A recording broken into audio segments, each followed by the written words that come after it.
Hey everyone, Stacey Murphy here, and I have taught thousands of people all over the world how to get the most out of their garden. That means maximizing your harvest while conserving your precious time, energy, and resources. And one of the things I hear all the time is that it seems like there's extra space in your garden and you want to know what to plant, or you're trying to figure out how to time your spring, summer, and fall crops to take full advantage of all of your space. When you have a small growing space, you have to take advantage of every little nook and cranny in your garden, right? And you may be shocked how much food you can grow in just a handful of space. That's what this video is all about. First, let's explore the question, what does wasted space in your garden cost you? Well, what happens in your planting bed when there's extra space? Weeds. Weeds typically happen when you have open space in your garden because you always have weed seeds in your soil. It's just a matter if you give them space to grow or not. Weeds are very opportunistic. So if I'm a weed seed and I can sprout and see the sun and there's space for me to grow, I'm definitely going to take that space. So what does this mean for you? It means that weeds are assigned to grow more food. That's what they're here to tell us. Yes, some of those weeds are also delicious and edible, but really, if there's space for weeds, that means there's space to grow more food. And wouldn't you rather spend your time growing more food than tending those weeds? All right, so besides spending more time weeding, let's start quantifying what wasted space costs you. And let's start small. What could you grow in 6 inches of space? Let's look at a 6-inch diameter circle. And for those of you on the metric system, open up your hand. Envision a circle that would touch the tip of your thumb and the tip of your pinky finger. How much food could grow in that 6-inch space? Now, these numbers are going to vary depending on the number of growing days in your season, but assuming you have 150 days in your growing season, which is about 5 months, you could grow 1 pound of carrots in that 6-inch space. You could grow 3 pounds of celery, 6 pounds of leeks, or 3 pounds of chard. And you have other options depending on what your favorite vegetables are. Your yields are obviously going to vary based on a lot of factors, but these are numbers that beginners could strive for. And these are pretty easy crops to grow, with the exception that carrots are a little tricky to germinate sometimes. So now let me ask you a question.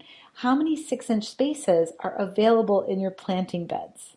Where can you see 6 inches of soil? And then go bigger yet. If you were to add up all those spaces, how much space is available in your garden? Can you guess how many pounds of food you're not growing with that space? In other words, how much more food could you grow if you were to fill all those spaces? Do you think it's possible to double or even triple your harvests? So the first thing to do is to map out your garden and identify those gaps. And an exercise that a lot of gardeners use is to draw circles that represent the size of each crop and then lay those circles out in the beds to fill up all the space. And if there's any gaps, you can fill them with these smaller crops that we've been talking about fitting into 6-inch spaces. Now, a lot of people might call this a garden map, and a garden map is a good place to start because you can lay out all of your crops and see where the gaps are.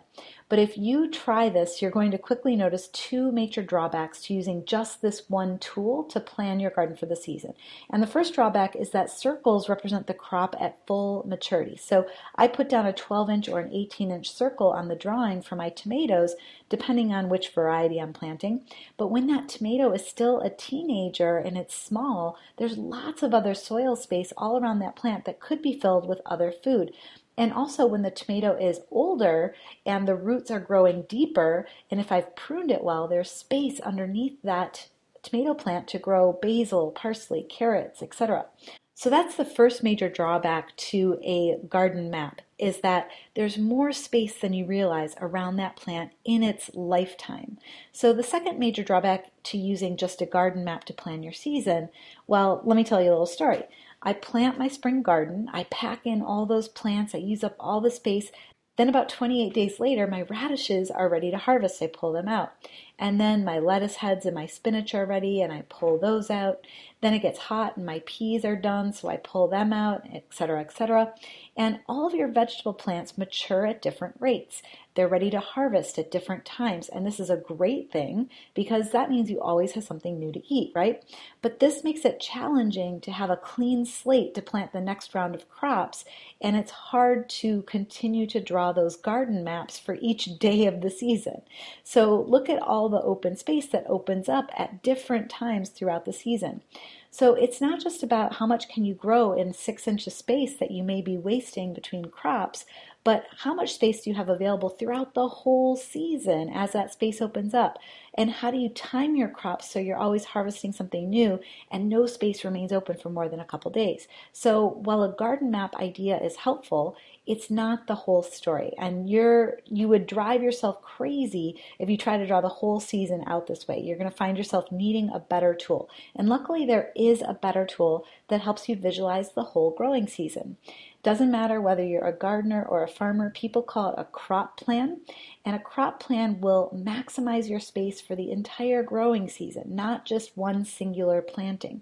So a crop plan is able to map time and space simultaneously. Now, I know a crop plan, it can sound a little technical, it can sound a little scary. After all, a crop plan is typically a more boring looking spreadsheet, but don't let it fool you. It is a super cool tool and very powerful.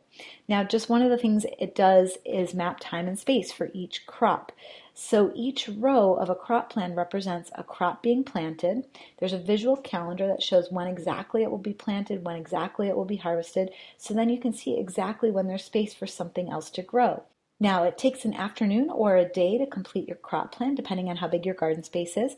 Once it's complete, you can put all those dates on your calendar, and you can list everything you will seed, transplant, and harvest each week. Now, at this point, I totally automate my planting calendar. I create alarms each week that say, today you will transplant the beets, harvest the arugula, radish, and chard, etc. So during the growing season, I don't even have to think about what I need to do. I just let the reminders tell me what to go out and do in my garden. And now I've got a roadmap for the whole season. It's all planned out. I just do what's on the checklist each week. So this is how you maximize yield by filling all those gaps in your planting beds. And this is how you reduce your efforts in the garden each week by translating your crop plan into a weekly checklist. So you're going to focus on the activities that are growing food, seeding, transplanting, and harvesting. And the best part is you really only have to do this once if you create a great plan. You can do the exact same thing next year. You simply rotate the plan so you're growing each plant in a new place next year, and you reuse the plan and the calendar you already created. You don't have to start from scratch every year.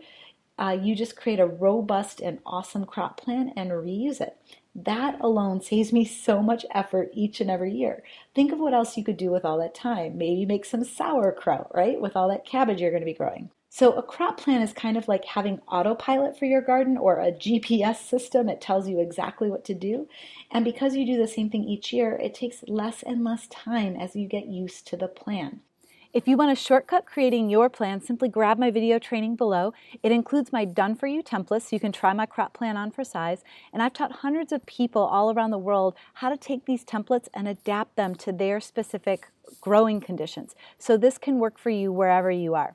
And as part of this offer, I'm hosting a live workshop where I'm taking the template and I'm starting from scratch and I'm going to adapt it to a new location. So you can watch over my shoulder as I share my screen so you can see exactly what to do step by step.